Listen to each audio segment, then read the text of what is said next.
Olá, sejam bem-vindos a mais um Psicologia Espírita com Joana de Ângeles.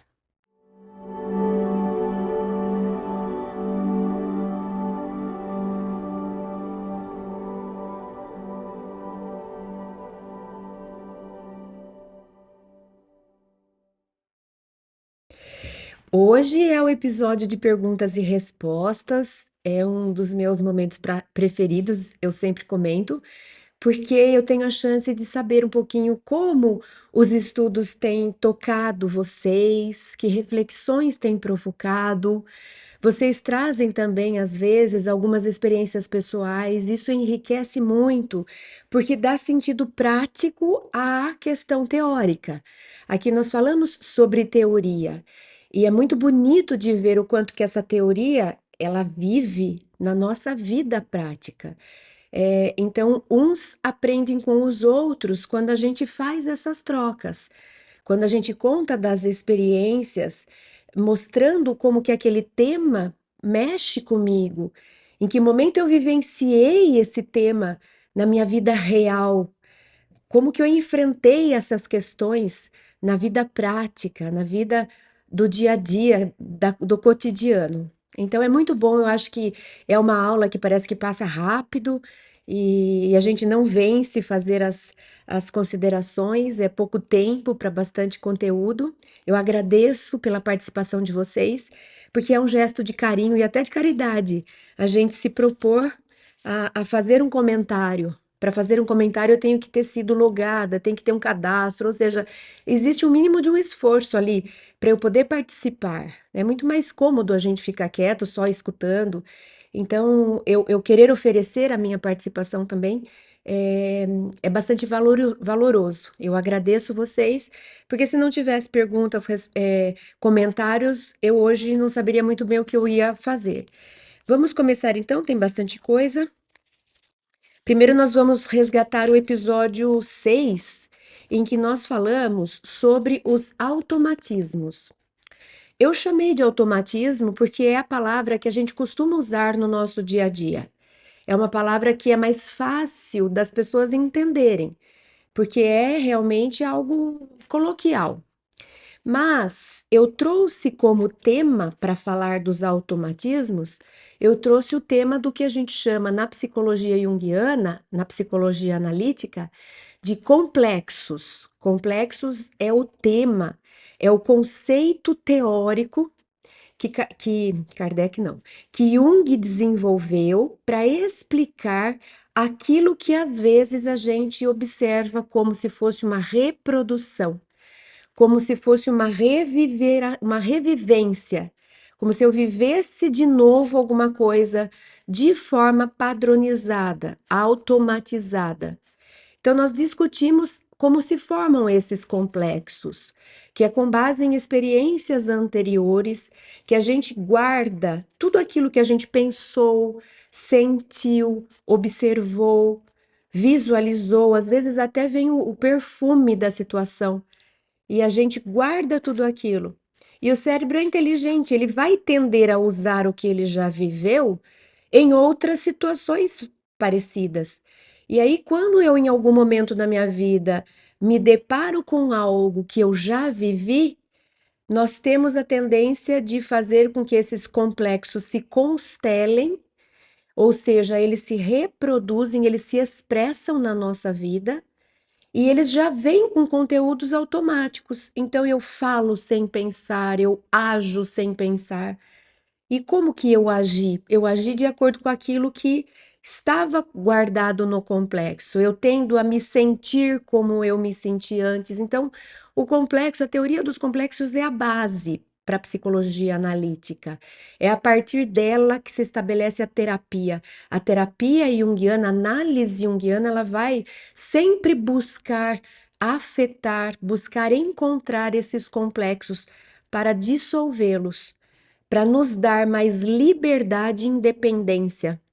Porque se eu estou num piloto automático, se eu tendo a agir como eu agi antes, em outras vezes, quando alguém me provocou, eu agi de tal forma e eu continuo reagindo assim, é como se eu não tivesse livre-arbítrio.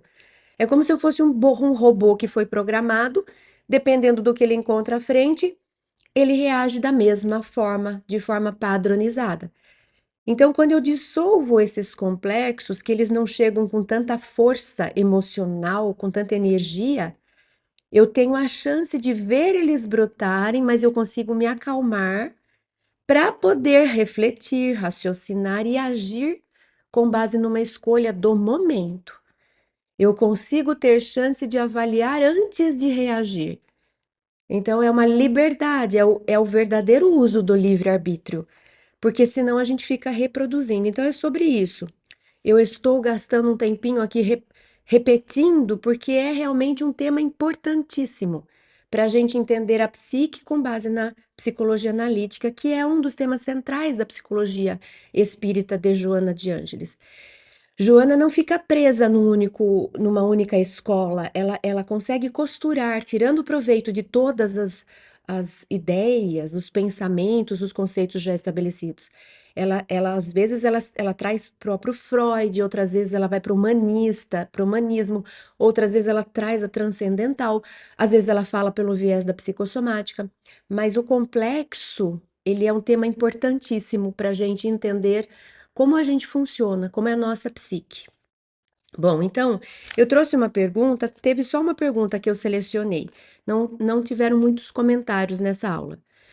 A Cristiana Costa, que deve ter um canal que chama Psicologia e Espiritualidade, ela trouxe o conceito, dá para ver que ela já entende, ela já elabora, né? Deve estudar isso. Ela disse: os complexos são como subpersonalidades, são autônomos. O ego perde o controle, como se fosse euzinhos paralelos, né? Outros eus paralelos, né, Cris? Cris, né? Uma Cristiana falando com a Cristiane. Cris, é isso mesmo. Você trouxe aqui de uma forma conceitual uma explicação e é bem por aí mesmo. Eu só falaria que às vezes esse euzinho é mais para um euzão, porque tem alguns complexos que são enormes, né? E carregadíssimos de emoção, e eles nos transtornam, eles nos possuem de uma forma muito agressiva. Então é como se fosse um eu muito maior até do que esse eu com o qual eu me identifico. Mas é essa linha que você trouxe mesmo. É como se fossem outros eus. Não no sentido de personalidade, ainda que eles tenham características como se fossem personalidades. Mas não é que são vários eus como se eles fossem independentes. O eu real, ele engloba tudo, ele aborda tudo, né? Ele envolve todos esses eus. Mas também não dá para eu dizer que são partes minhas, né? É um pouco complicado da gente explicar, mas é como se fossem conteúdos meus. E esses conteúdos, eles carregam uma configuração minha. Então, assim, esse eu espírito é um só. Só que eu posso, imagine um grande painel de controle, né? Eu tenho muitas variáveis. Imagina se eu conseguisse mexer nesse painel de controle e configurar ele de formas diferentes. Então, de vez em quando, vocês me veriam calma, tranquila, paciente. Outras vezes vocês me veriam enérgica, tomando decisão, fazendo acontecer. Outras vezes vocês me veriam alucinada, irritada, brava, xingando, jogando coisas para cima. É o mesmo espírito, mas parece muitos eus diferentes. Porque você fala assim, como é que pode? A mesma pessoa que estava acalmando alguém com uma voz mansinha, daqui a pouco começou a jogar a cadeira para cima? Parece outra pessoa, deve estar possuída. E a possessão é uma dos sinônimos que o próprio Jung traz quando ele vai estudar a espiritualidade, porque ele é mais ou menos contemporâneo do início do espiritismo. E ele chega nessa conclusão de que, na verdade, aquilo que no espiritismo a gente chama de espírito ou entidade exterior, ele fala, não, são esses complexos. É você mesma. É uma parte sua, um conteúdo seu que constela, configura você de um jeito totalmente diferente que parece que você é outra pessoa. Na verdade, Joana nos explica que existem as duas abordagens. Algumas vezes eu vou estar jogando cadeira para cima porque um complexo constelou, uma parte minha, um conteúdo meu veio à tona e roubou o lugar do ego de forma automática, né? Como ela diz, autônomo. Outras vezes eu estou jogando a cadeira para cima porque eu estou num processo obsessivo, é um outro espírito que me acessa, me influencia e me leva a esse lugar. Então, as duas coisas podem acontecer. Como é que eu sei quando é uma e quando é outra? Se você for um médium, que nem esses médiums que a gente sabe que são bastante ostensivos em termos de expressão mediúnica, você vai ver, tem um espírito aí, eu tô vendo ele. Mas a maioria das vezes a gente talvez não consiga diferenciar. E também não é importante. O importante é você entender o que está te tocando, como é que você faz para se acalmar, como é que você faz para que isso não te tome e você não fique sendo marionete o tempo todo, seja de conteúdos internos, seja de espíritos. O importante é que quanto mais eu sou dona da minha casa, menos eu deixo pessoas entrarem sem eu perceber. Se eu não sou dona da minha casa, eu não sei onde está a chave, eu largo a porta aberta, eu não sei nem onde tem janela, essas influências vão entrando. Seja própria influência de conteúdo seu, seja de forma externa, na forma de entidades espirituais outras. Agora, quando eu vou me apropriando da minha casa, que eu sei onde estão as coisas, eu percebo esse, entre aspas, assalto se aproximando. E eu consigo diferenciar. Peraí, isso que eu comecei a sentir, essa irritação, calma, eu não estava sentindo isso antes.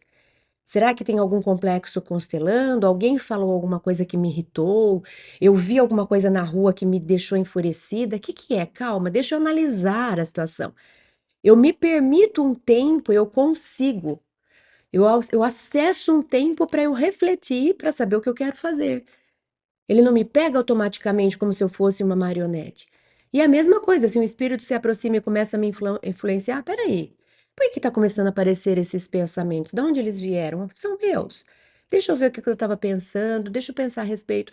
Então, eles não vão entrando, escancarando a porta, porque a casa passa a ser dono, passa a ter dono. Então, quanto mais eu fortaleço o meu autoconhecimento, quanto mais eu aprendo a me observar e me conhecer, mais eu sou capaz de perceber quando ele está se instalando. Seja um conteúdo que está constelando, seja um obsessor que está se aproximando. Eu sou capaz de perceber e ter tempo de não deixar eles me tomarem, seja de dentro para fora, seja de fora para dentro, né? Então, é isso. São realmente autônomos, Cris, e como se fossem partes nossas que a gente não identifica como nossa. Então a gente diz assim: nossa, não sei o que que deu em mim. Eu não sou assim. Quer dizer, eu me conheço, não sou assim. Mas tem áreas minhas, tem conteúdos meus que quando eles desabrocham, eles configuram ao meu ser de um jeito que eu, ego atual, personalidade atual, não reconheço. Ou seja, minha vida atual, eu não costumo ter explosões, acessos de raiva. Mas de repente eu tive um acesso de raiva. Significa que tem conteúdos meus que não são de hoje, talvez, que tem raiva ali encapsulada. E abriu como se fosse uma panela de pressão, escancarou. Não batem com a personalidade atual, que é mais calma, mas não quer dizer que não seja eu. Quer dizer que são conteúdos que eu não reconheço de mim. Por isso que o autoconhecimento.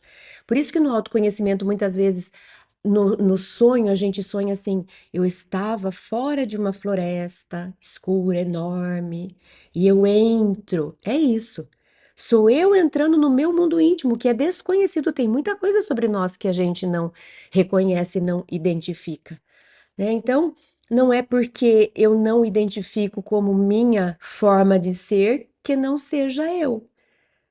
Pode ser sim uma forma de ser que eu não sabia que eu era possível de ser, mas que ainda assim é conteúdo meu.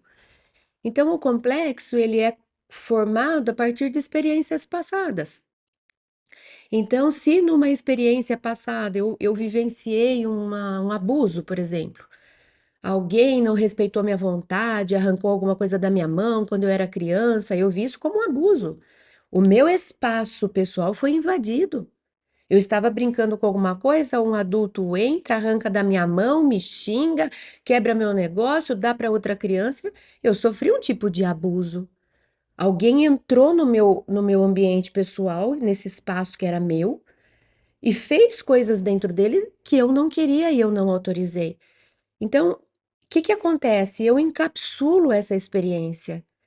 Ela se torna um complexo, vai ser guardado no inconsciente tudo o que eu pensei, o que eu vi, o que eu raciocinei a respeito, as leituras que eu fiz, o que eu senti, principalmente, a emoção é o centro do complexo. O centro de um complexo é uma alta carga emocional, e em volta dele, como se orbitando, existissem os pensamentos, a história, a situação, aquilo que eu vi.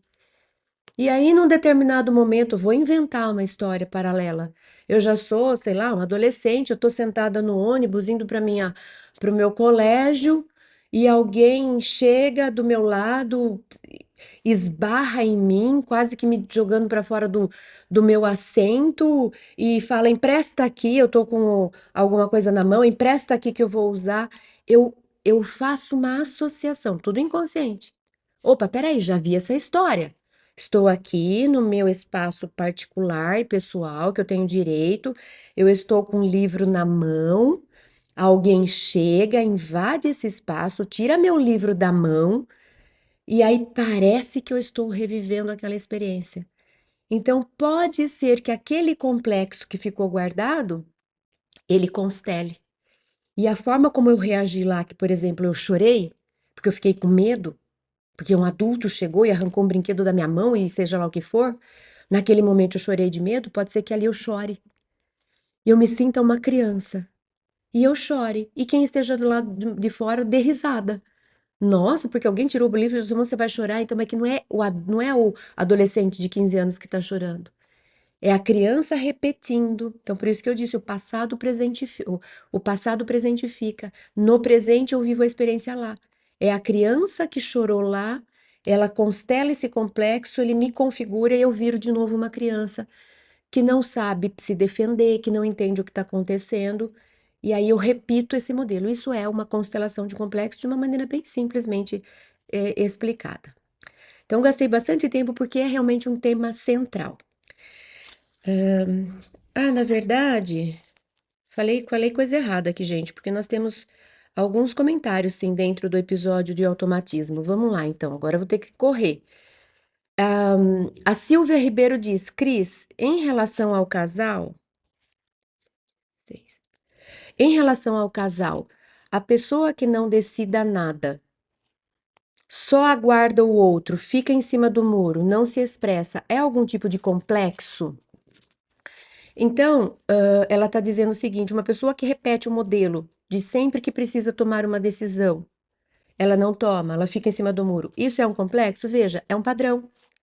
É um padrão, ela sempre age da mesma forma, muda o assunto, ela age da mesma forma, muda o tema, ela age da mesma forma. Tem cara, sim, de complexo. É um tipo de complexo, certamente. Né? Se existe algo que segura essa expressão, alguém faz um comentário, eu não falo. Alguém faz uma pergunta, eu não respondo. Alguém pede uma decisão, eu não tomo. Por que que eu tô sempre me segurando? Então, existe um complexo que está se repetindo. Sempre que tiver uma situação dessa, haja assim, né? Agora, o que que é esse complexo? É medo de desagradar? Vai que a minha opinião não agrade? É medo, é complexo de inferioridade? Quem sou eu para dar uma opinião? É um complexo querendo que fugir, porque eu tenho medo se eu tomar alguma decisão, o que que possa me acontecer, então é melhor eu escapar daqui. Aí a pessoa vai ter, Silvia, que fazer uma autoanálise para prestar atenção em si e tentar identificar por que que eu não consigo me expressar. Aí ela vai fazendo perguntas. Na verdade, eu tenho medo de passar por boba. Então você tem medo de não impressionar? O que que você acha que vai acontecer se você falar uma opinião boba? As pessoas não vão te valorizar, não vão gostar de você. Aí você vai desenvolvendo análise para tentar identificar o que tem por trás desse complexo, né? Então, é assim que funciona. A Simone fala assim, Simone Caetê, que está sempre com a gente também. E deve ser mais difícil quando um dos parceiros passou por um relacionamento violento para não deixar esse passado ser o presente na relação. Simone. É muito difícil, principalmente do jeito que você está falando, me deu uma ideia de trauma, né? O trauma é um complexo muito carregado de emoção, com muita experiência assustadora. Então a gente fala de trauma, por exemplo, soldados, né, os combatentes de guerra que voltam depois de ter visto cenas assustadoras. A gente fala de traumas, crianças que foram violentadas, abusadas, espancadas, mulheres que sofreram também abusos, estupros. Então, são situações muito, muito, muito traumáticas. Um acidente violento que você tenha sobrevivido e guardado as cenas. Então, a gente fala de trauma. Se é nesse nível de complexo, é um complexo muito mais difícil. A gente fala que a gente vai aprender a lidar com ele, porque ele passa a ser parte da gente de um jeito que dificilmente a gente vai falar, pronto, esvaziou esse complexo, agora nem lembro mais que eu fui para a guerra, não vai dar para chegar nessa situação. Imagina, nem lembro que quando eu era criança eu fui espancada, não vai dar para chegar nisso. A gente vai trabalhar em terapia para conseguir sobreviver a isso e ter vida apesar disso. A gente vai trabalhar em terapia para que a pessoa não se movimente na vida por causa disso, que ela se permita viver novas experiências, mas isso vai estar sempre ali, na retaguarda, chamando atenção, piscando como um sinal de alerta. Essa pessoa vai ter mais dificuldade de se entregar, de confiar, essa pessoa vai ter mais níveis mais altos de adrenalina, de cortisol, porque ela está sempre esperando que aquilo vá repetir, porque ela tem medo de passar de novo pelo que ela passou. Então é bem complicado e a gente precisa ter muita paciência, tanto se você passou com isso por isso, quanto se você vive com alguém, precisa ter paciência o dobro ainda, porque é uma situação muito, muito difícil de se carregar. Eu até guardei, eu até sinalizei aqui um livro que eu li não faz muito tempo sobre trauma, que é muito bom. É de um pesquisador, eu acho que ele é de Boston, mas ele está no mundo inteiro. Ele, há mais de 30 anos, ele cria centros de traumas. Ele começou estudando os soldados que vinham da guerra do Vietnã, que foi uma das que mais traumatizou, né? Depois ele estudou crianças, mulheres. Ele se chama Bessel van der Kolk. Deve ser, eu não sei se é alemão, holandês, né? Bessel van der Kolk. E o nome do livro é O Corpo Guarda Marcas. E aí ele vai mostrar o quanto que no corpo a gente eh, somatiza o trauma emocional. E vai elaborar aí algumas possibilidades terapêuticas. A Simone Rossi disse assim: Oi, Cris, como foi importante e ao mesmo tempo difícil ouvir tudo isso. Eu sei, Simone, eu sei, na pele. Difícil por ser verdade e ecoar aqui dentro. Importante por ser libertador. Essa temporada tem sido realmente fundamental. É isso, né? Então, o que que a Simone está dizendo? Cris, esses temas que você tem trazido, eles estão tocando muitos complexos meus. Talvez para outras pessoas, quando a gente conversou sobre família, talvez tivesse constelado mais complexos. A Simone está dizendo, esses temas dessa temporada têm afetado muito, e afetar significa cutucar esse complexo, provocar esse complexo, né? Minha dúvida é, então, isso é que eu acho rico, sabe? Porque aí eu posso sentir como que os temas estão chegando para as pessoas, em que área que está tocando, para eu saber que realmente está funcionando esse tipo de estudo, a forma como a gente está abordando. Então, muito obrigada, Simone. Minha dúvida é: quando ter certeza de que é automatismo, fuga ou simplesmente necessidade de ficar sozinha? De ter um tempo para mim mesma, né? Comigo mesma. Tive relacionamentos abusivos e outros maravilhosos, e outro maravilhoso, mas que teve seu fim. Tenho dúvidas sobre se é autossabotagem não querer outro relacionamento ou se realmente agora prefiro minha companhia. E gratidão por todo o tempo dedicado a nos esclarecer. Paz e luz. Bom, Simone, você já está no processo. Então, eu costumo falar assim: menos importante é a resposta. A gente trabalha muito por produto, né? Quero fazer isso para ter alguma coisa. Quero entrar nesse processo para conseguir tal coisa. A gente sempre quer algo concreto que a gente fale: pronto, tá aqui seu diploma, tá aqui seu exame médico aprovado, tá aqui a sua carteira atualizada, tá aqui um prêmio de, sei lá, um troféu. E às vezes a gente vai gastar uma vida inteira só elaborando, elaborando, elaborando, porque esse produto final talvez fique para uma outra vez. Então, o que que eu quero dizer, Simone? O importante é o processo. Não é você descobrir se você está fugindo, se você está com medo, se você está querendo. Tanto faz. Tanto faz. Tudo é experiência. O que que é importante? Você fazer o que você está fazendo. Se perguntar. Se perguntar porque, caso seja um medo de sofrer, em algum momento você vai perceber. Alguma coisa vai escapar para você falar: ai, eu tô pegando o que eu acho que eu estou querendo é realmente me recolher porque eu não quero mais sofrer. Aí você vai poder trabalhar em cima disso. Quer mesmo? Não quer? O que que você acha que é o certo? O que que vai ser melhor para você? Né? Agora é fazer perguntas, porque eu acho que tudo isso aí pode acontecer. É preciso, a gente com a maturidade, a gente vai querendo ficar mais sozinha. Você vai valorizando mais a sua companhia. Até porque essa vida tão atribulada que a gente leva, a gente ter um momento para fazer o que a gente tem vontade é raríssimo. E aí, de repente, você passa a dar mais valor para isso. Outra coisa que acontece é no começo da vida, a gente quer impressionar muito as pessoas, porque a gente não sabe muito bem quem a gente é. Então, a gente faz o que os outros fazem. Aí a gente vai ficando mais madura. E você vai sabendo mais o que te agrada. Então, talvez seja mais fácil para você falar: não quero ir para essa festa porque eu tô mais com vontade de ir para um cinema, nem que eu vá sozinha. Eu sei o que eu quero. Então, eu acho que é um processo. Você não se preocupe com esse diagnóstico, né? O importante é você continuar fazendo perguntas, você continuar promovendo possibilidades, né? Não feche, não trave nada. Não precisa pôr um ponto final. Deixa lá os três pontinhos, né? Será que eu vou viver um novo relacionamento? Não sei. Mas assim, não decrete nada. Eu, nesse momento, tô curtindo a mim mesma. Tudo bem. Você tá num processo em que hoje você tá olhando você, ouvindo você, atendendo você.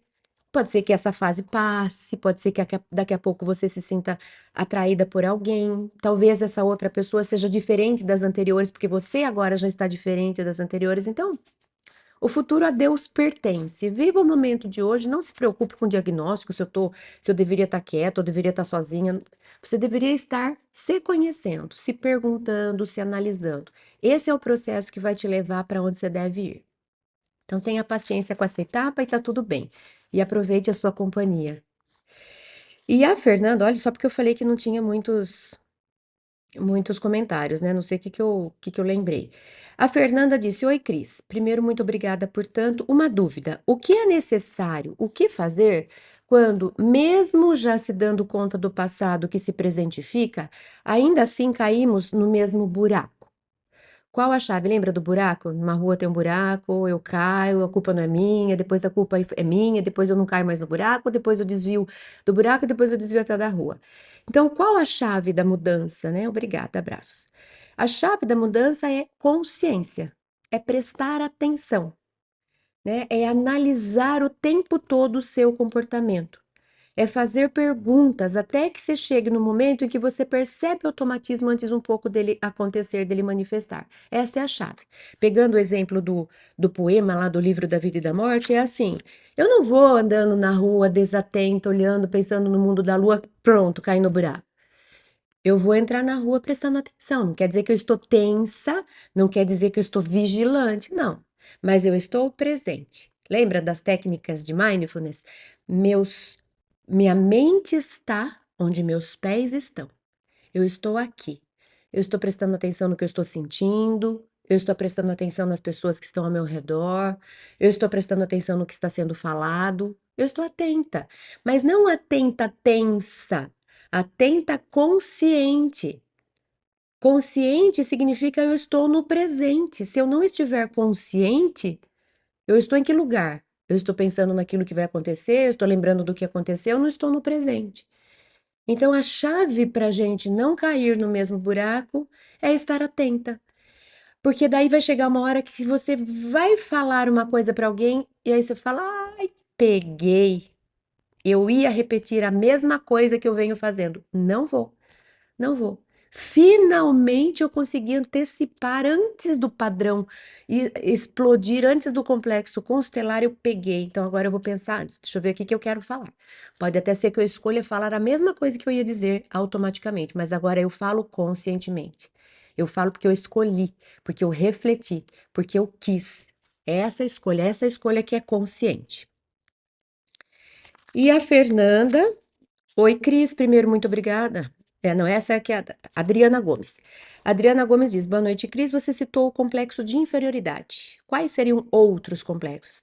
Adriana, tudo o que é referente a experiências passadas que ficaram guardadas, com emoção no meio, dentro, com histórias, com pensamentos, tudo isso são complexos. Tem de todos os tipos, são temas de vida, a gente costuma falar. São as nossas dinâmicas, aquilo que a gente tende a fazer, aquilo que se repete como padrão. Ah, eu tendo a ficar quieta quando alguém fala do assunto X. Ah, eu sou a pessoa que quando alguém pergunta, eu sou sempre aqui. Então, isso que eu identifico como repetição, passado se presentificando, são todos complexos. Existem aqueles comuns que a gente fala que já o tipo já é no conceito já tem a palavra complexo de inferioridade, de superioridade, de narcisismo, de Electra, enfim, são esses. Mas a gente fala aqui que eles são tão personalizados que cada um tem os seus, né? Então, são histórias muito particulares. Então, todos os automatismos que são provocados por experiências de fora, que ativam conteúdos do interior, do inconsciente, que se constelam e me modificam a forma como eu estava. Eu fico mais assim ou menos assado, é um complexo se constelando. Tem muitos tipos. Não é um padrão que está lá na prateleira, eu vou pegar. São muito particulares, cada um com os seus. Agora nós vamos para o 7, intimidade e privacidade. Então, a Fernanda Lenz disse assim: com a idade estou ficando mais leve, mais autêntica e assim consigo passar muito da minha intimidade e valores sem me sentir desconfortável. Talvez porque não me importe muito com a opinião do outro, nem precise estar agradando os outros o tempo todo. Lógico que há certos temas que são só para mim, que são só para os mais íntimos ou só para resolver comigo mesma. Obrigada, Cris, por suas valiosas considerações. Esse é um exemplo do comentário que ela traz.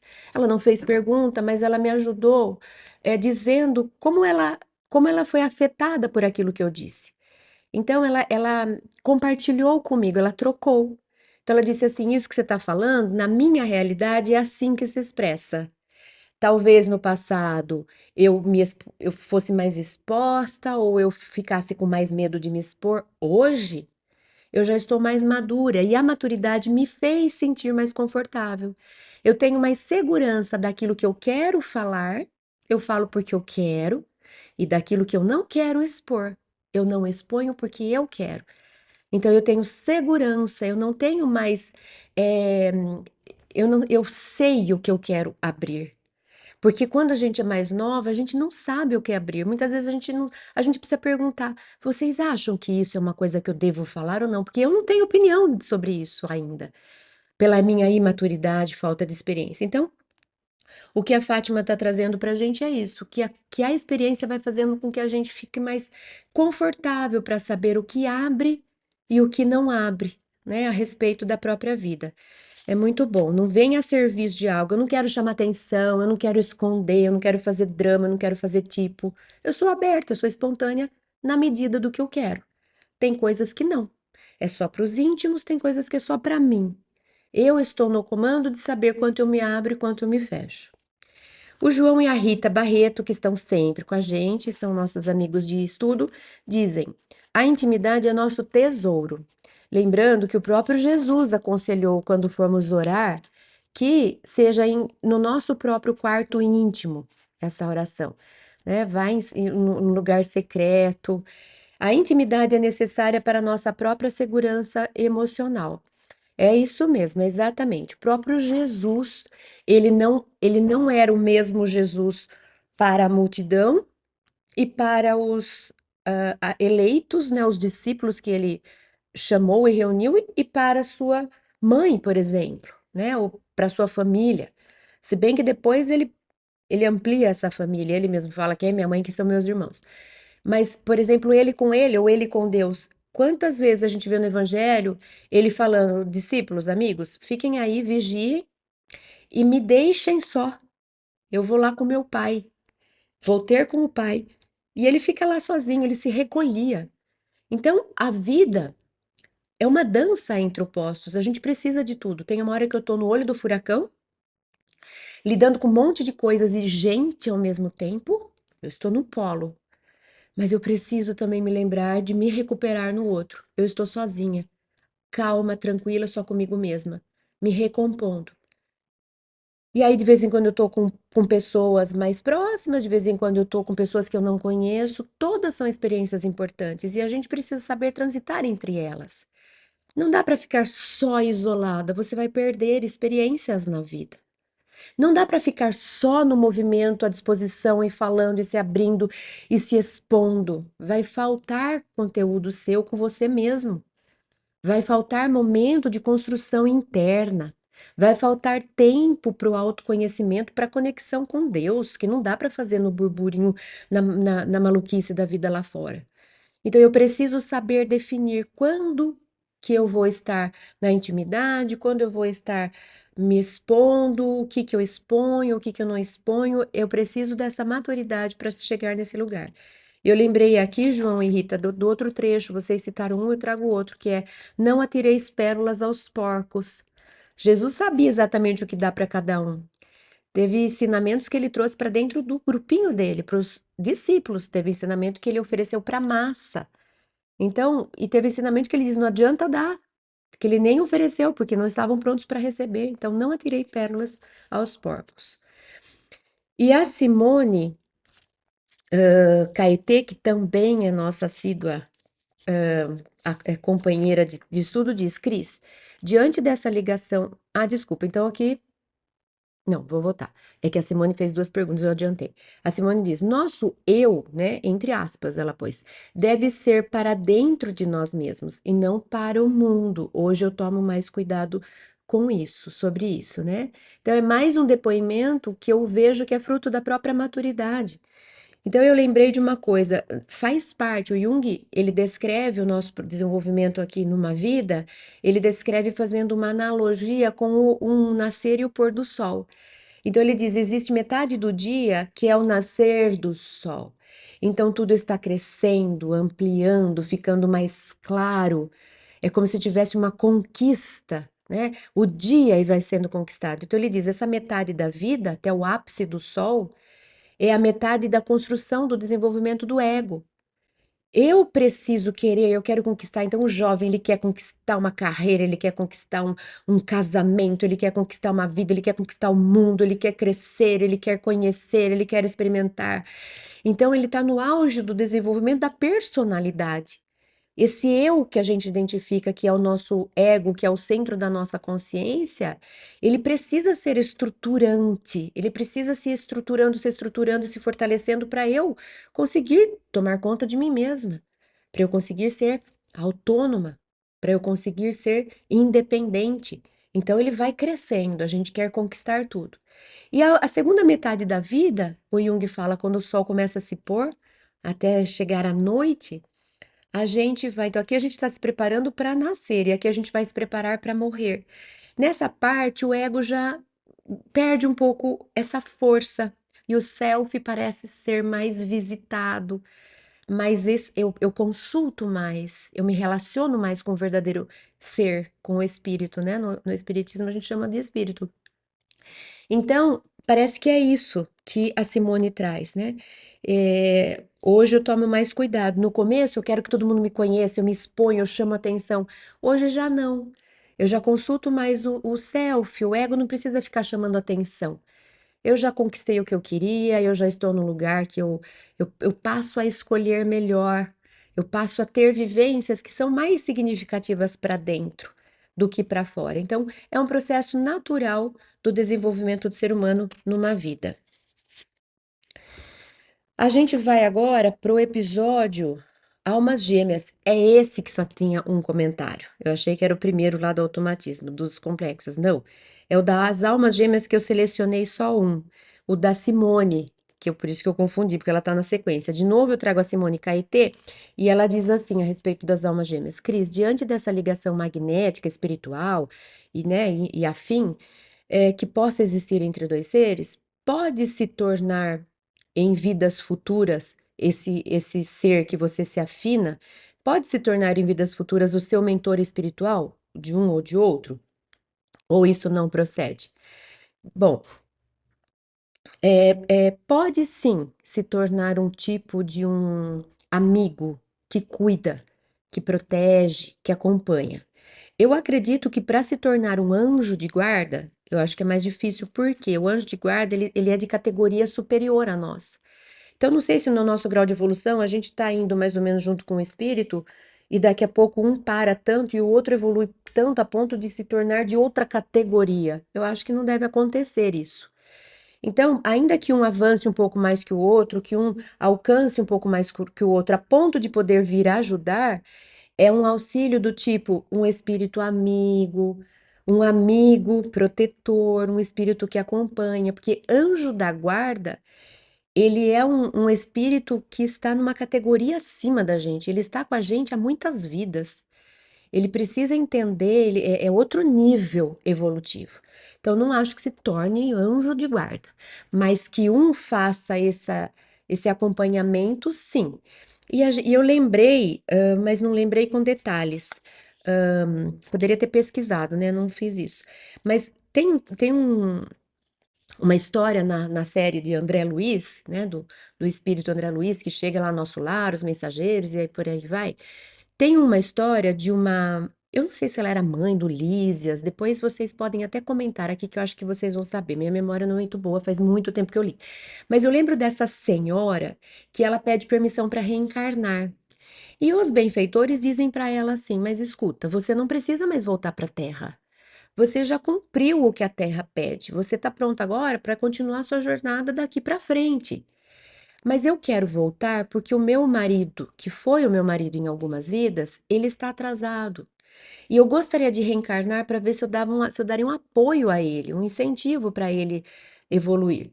E aí esse benfeitor fala: olha, mas é arriscado, porque reencarnar na Terra você vai de novo sofrer a influência da matéria, pode ser que você tome alguma decisão errada, se complique, e volte a ficar presa à terra no sentido de livre-arbítrio, responsabilidade, ter que resgatar erros. E ela fala: Mas eu vou correr esse risco, eu quero voltar para ajudar ele, porque eu sinto que eu preciso fazer isso. E ela decide voltar a reencarnar para ajudar esse amigo, esse espírito com quem ela esteve várias vezes e eles se distanciaram um pouco e ela pedia para voltar como esse amigo que ajuda, mas não como anjo da guarda. Então, isso pode acontecer sim, Simone, mas nesse sentido, mais de amigo, de espírito afim. E a gente vai agora para o último episódio, quando a gente falou do amor e do poder, e. Ah, deixa eu fazer um comentário, que apesar de eu não ter anotado, nesse que a gente fala das almas gêmeas, é, no episódio 8 que a gente fala das almas gêmeas, alguém, para me proteger, chamou minha atenção porque eu acho que eu fiz uma abertura maior do que eu costumo fazer da minha vida, porque eu trouxe eu como gêmea, meus filhos sendo gêmeos, e eu usei isso para tentar dar mais sentido para a aula. Então eu agradeço pela preocupação comigo, e, mas eu fiz consciente, escolhi fazer, porque eu achei que teria algum benefício para quem escutasse, tendo essa experiência, uma experiência, né? Porque é só uma experiência mais prática do que é você viver uma vida tendo alguém como se fosse parte sua ali, né? Desde que você chegou, achei que isso ia enriquecer. Então, desculpa se mais atrapalhou, mas a minha intenção foi positiva e eu fiz consciente. Não é porque eu me empolguei e acabei falando o que eu não queria. Falei o que eu queria ter falado mesmo.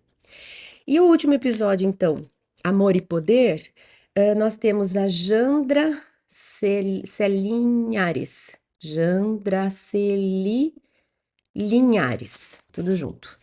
Então ela diz: parabéns pela exposição. Geralmente, aqueles que se utilizam do poder nas relações não percebem que estão prejudicando o próprio espírito. Frear as atitudes alheias carregadas de poder colabora no amadurecimento próprio e também no crescimento daquele que se utiliza de poder. Então, a Jandra, ela diz para que a gente troque mais. Às vezes eu fico assistindo alguém se encantar com o poder, alguém que eu gosto, alguém que é próximo. Então ela diz assim: o frear no sentido de alerte, chame a atenção, fale com carinho, compartilhe sua opinião, não fica assistindo de camarote a pessoa subir para depois despencar de lá de cima, né?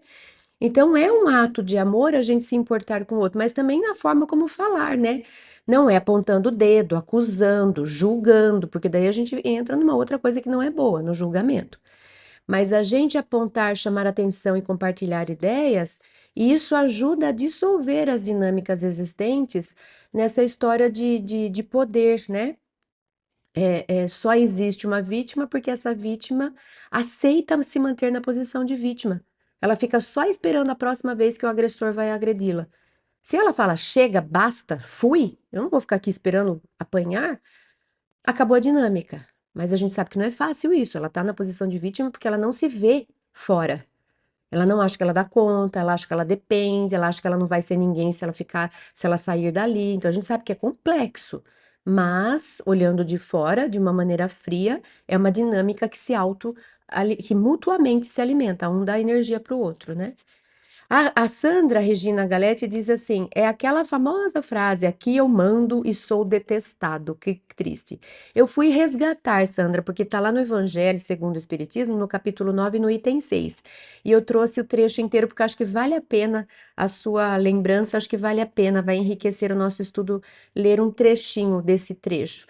Porque está falando exatamente isso, que muitas vezes a gente quer ser autoridade, mas a gente apela por um poder que é mais dominador. Aí as pessoas nos obedecem não porque concordam que a gente sabe orientar, que a gente sabe liderar. Obedece porque tem medo da gente, né?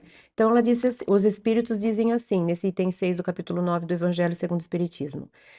A essa classe também pertencem esses homens de exterior benigno, que, tiranos domésticos, fazem que suas famílias e seus subordinados lhes sofram o peso do orgulho e do despotismo, como a quererem desforrar-se do constrangimento que fora de casa se impõe a si mesmos, ou seja, apanha lá fora e quer bater quando chega em casa, covardia, né? Não se atrevendo a usar de autoridade para com estranhos que os chamariam à ordem, acham que pelo menos devem fazer-se temidos daqueles que lhes não podem resistir, né? As crianças, os filhos, as esposas, muitas vezes, né? Envaidecem-se de poderem dizer aqui mando e sou obedecido, sem lhes ocorrer que poderiam acrescentar e sou detestado. Então, aqui é uma explicação espírita do que Jung diz que o oposto do amor é o poder. A gente não consegue dominar alguém e estabelecer com essa mesma pessoa uma relação de amor. Não cabem os dois, as duas situações, né? E a Elo, aqui de Amparo, Elo Buenos, disse: Por isso vemos tantas pessoas sozinhas ou casamentos que não duram? Por conta dessa necessidade de concorrência na relação, um tem que sempre mandar, dominar, ser obedecido, porque é o dono da verdade e não abre espaço para o diálogo e equilíbrio. Elo, acho que esse não é o único motivo, mas certamente é sim um dos principais fatores de dissolução, de afastamento de relacionamentos. É muito comum essa questão do poder no nosso grau de evolução, da dominação. A gente vê isso muito ainda presente nos relacionamentos, de alguém querer sempre ter razão, só ele que escolhe, tudo o que ele fala é o que é o certo, o outro tem só que seguir, né? Ao invés de querer um parceiro, ele quer um seguidor.